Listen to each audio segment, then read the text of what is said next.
Welcome everyone. Determination of the velocity of an electron in the second orbit of the lithium 2 plus ion.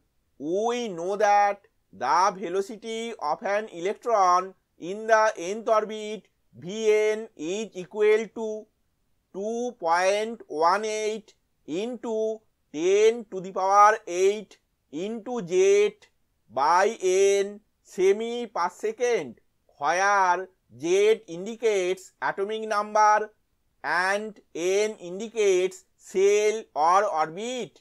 For lithium, Z is equal to 3 and for the second orbit, N is equal to 2.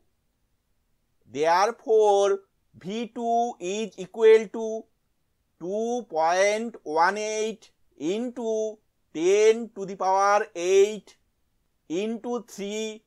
3 is the value of Z by 2.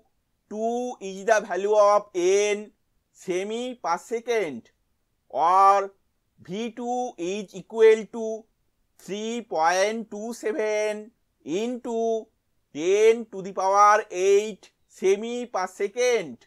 Thank you for watching this video.